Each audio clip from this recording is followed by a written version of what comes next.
여러분들 오신 것 같습니다. 뭐 제가 자세히 알지 못하지만 대단들 하신 것 같고요. 자, 그래서 이 귀한 시간 내주셨는데 도움을 드릴 수 있는 말들을 해드려야 되잖아요.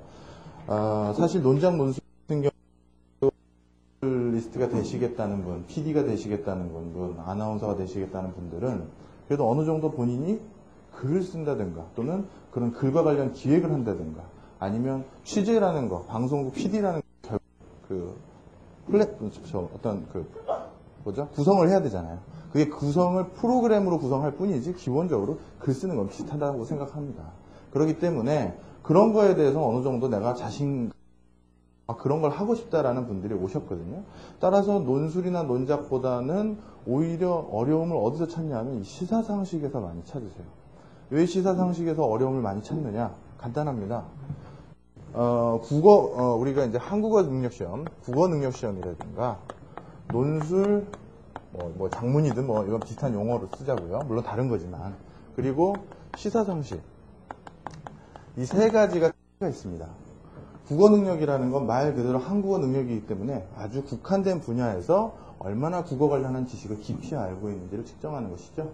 그리고 논술, 논작 같은 경우도 글이라는 건 물론 그 소재, 글의 컨텐츠를 무엇으로 담느냐는 차지하고 글 자체를 쓰는 것들은 지속적으로 반복되는 훈련이고 어떻게 하느냐에 따라서 풍성해지는 좀 깊이 있는 내용이죠.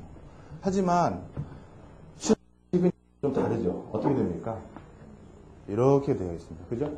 어떤 깊이 있는 걸 물어보는 게 아니에요. 예를 들어서 여기 특정 학과의 어떤 학위 과정을 진학하려는 시험이 아닌 것이죠. 깊이 있게 한 분야를 들어가는 게 아니라 브로드하게 전반적인 분야를 얘가 얼마나 잘 알고 있는지를 측정하는 시험이 시사상식입니다. 바로 이거에 어려움이 있는 거예요.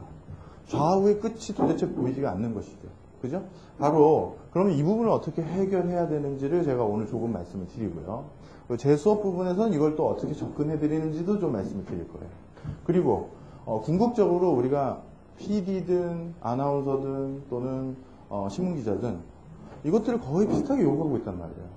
그러면 도대체 물론 어렴풋이는 대충 알지만 이것들을 왜 요구하냐, 그거를 조금 더 생각을 하고 그러한 출발선상에서 그렇기 때문에 이 시험이 만들어졌고 그렇기 때문에 이 시험은 이렇게 출제될 수밖에 없으니까 아하, 난 공부는 이렇게 해야 되겠구나라는 대답을 거기서 얻을 수가 있거든요.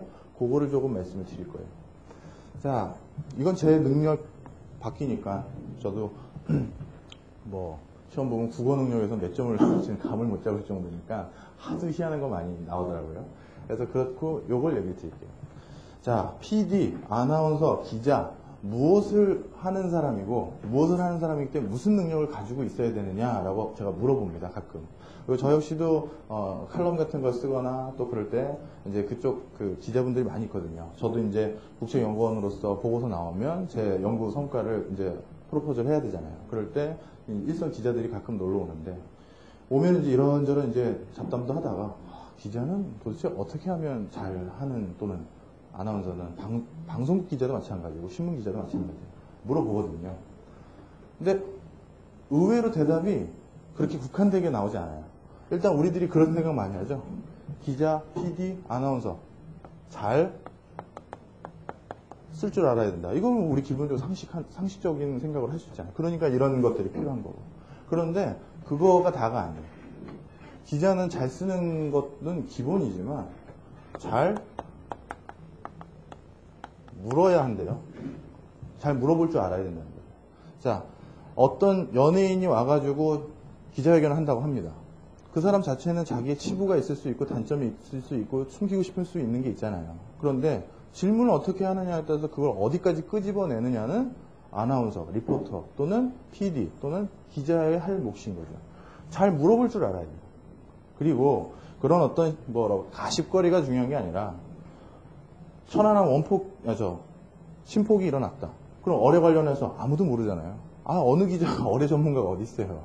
다 모르고 있는 상황에서 그 모르고 있는 상황에서도 상대방이 주는 정보에서 뭔가 이건 이상한데? 라고 캐치를 하고 그거를 끄집어내서 국민들이나 또는 보도성 있고 시사성 있는 것으로 발굴을 해서 기획 취재를 해야 될 거 아니에요. 그죠? 그렇기 때문에 잘 물어보는 건 정말 중요한 거예요. 그 다음에 잘 볼 수 있어야 한다고 그러더라고요. 우리가 요즘은 신문기사분 작성하는 데에서 소스를 어디서도 많이 하냐면 보도자료를 많이 활용하기도 해요. 그러니까 공공기관이나 회사나 각각 자신들이 이러한 행위, 퍼포먼스를 하고 있다는 걸 알려주잖아요. 쭉 알려주는 과정에서 그거를 알리기 위해서 언론사에 보도자료라는 걸 작성해서 보냅니다. 그러니까 여러분들은 1차적으로는 당연히 언론, 미디어 산업에 지원을 하시겠지만 2차적인 취업 기회는 사실 그런 일선 기업들, 현기차라든가 삼성전자라든가 그런 데에 대외 홍보팀이라는 것들이 있어요. 그런 것들은 자체 신제품을 개발했다.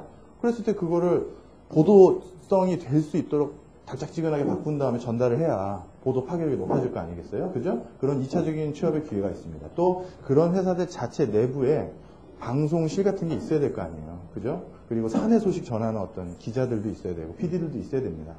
그런 것들은 사실 여러분들이 잘 모르는 틈새 시장이고 굉장히 안정적이고 어떻게 보면 뭐 여성 남성 가리는 건 아닙니다만 여성분들에게는 뭐 육아나 그 다음 직업하고 구하고 나서 그 다음을 고민하신 분들에게 엄청난 반대급부가 될 수 있어요. 취재 기자는 낮밤 없는 거 아시죠? 아침에 기사 나오려면 어떻게 생활하시는지 대충 아시잖아요. 그런데 그런 일선 그룹에 있는 방송실 또는 거기 안에 있는 방송국에 있는 PD라든가 이런 분들은 그런 거 아닙니다. 그리고 취재에 대한 경쟁, 시청률에 대한 경쟁 이런 거 없어요. 그런 거 없잖아요. 그러면서 그 또 기업 내부에 죄송합니다. 일선 제품을 개발하거나 이런 프론트 오피스에 있는 사람들과 달리 백오피스이기 때문에 실적에 대한 부담도 별로 없는 것이죠. 그래서 이런 것들이 굉장히 또 좋은 기업, 뭐라고 해야 돼요? 직업이 되더라고요. 예. 그래서 잘 볼 수 있어야 되는데 그 볼 수 있는 게 방금 제가 같은 거 이런 걸 본 거잖아요. 제가 봤더니 대기업에 봤더니 그런 또 잡의 기회가 있네. 본 거죠. 이거는 어떻게 같은 현상을 딱 보고 어떤 회사에 다니세요? 무슨 일 하세요? 라고 했지만 프레임을 어떻게 넣느냐가 달라지는 거예요. 보는 걸 잘 봐야 되는 거죠. 그리고 잘 쓰고 잘 물고 잘 보고 이제 뭐 남았겠습니까? 잘 들어야겠죠. 이건 뭐 아주 쉽게 그래서 인터뷰하는 사람 내용 정리하는 1차적인 것부터 해서 잘 들어야 또 질문이 잘 나갈 거 아니겠어요. 다 맞물리는 얘기죠. 자, 그러면 결국 이걸 잘하는 게 기자가 가져가야 될, PD가 가져야 될, 아나운서가 가져야 될 자질인데 저걸 잘하고 있는지 못하고 있는지 저런 능력이 있는지 없는지를 뭘 가지고 뽑느냐. 이거 잘하려면 뭐가 있어야 되는지 이제 그걸 물어보면 되죠. 그죠? 잘 쓰는 거와 직접적으로 관계 있는 건 당연히 이걸 겁니다. 그죠? 그럼 나머지 부분은 우리가 뭘 잘 보려면, 잘 물어보려면, 잘 들을 수 있으려면 이게 필요하죠. 이게 없으면 불가능해요. 아주 간단히 이렇게 얘기하시면 돼요. 제가 뭐 무슨 전시회를 한번 뭐 누구와 볼 기회가 있어서 얼마 전에 갔었는데 그 전시회 한석 구탱이의 추사 김정희의 서체라고 하면서 이렇게 특별전 같은 걸 하더라고요. 아무 감흥이 없었습니다. 서예를 얼마나 잘 쓰는 경지인지 제가 그걸 어떻게 볼 수 있겠어요. 그죠? 내가 서예 문외한인데 내가 뭘 볼 수 있겠습니까? 아무 지식이 없는데 그 분야에서. 무슨 얘기인지 이해하시죠? 자, 볼 줄 몰라요. 그런데 추사 김정희의 서체가 있고 그 옆에 무슨 모사품이지만 당나라의 누구의 작품이 옆에 있다는 거예요. 근데 옆에 저랑 같이 가신 분이 굉장한 서예 조예가 깊으신 모 기업의 CEO신데 그분이 딱 보고 뒷짐을 지면서 이야 하시는 거예요. 뭘 물어볼 수가 없어. 내가 뭘 물어보겠어. 알 수가 없으니까. 자, 그래서 기업 PD 마찬가지고요. 기자 마찬가지고 아나운서 마찬가지입니다. 뭘 알아야 물어보죠. 그럼 얼마나 아는지를 테스트하는 시험이 필요하잖아요. 그래서 시사상식이 필요하다는 겁니다.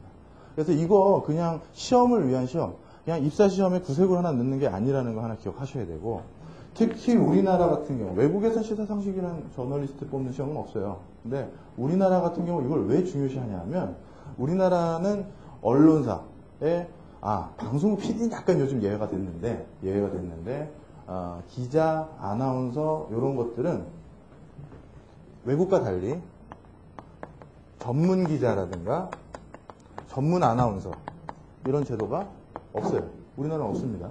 없어요.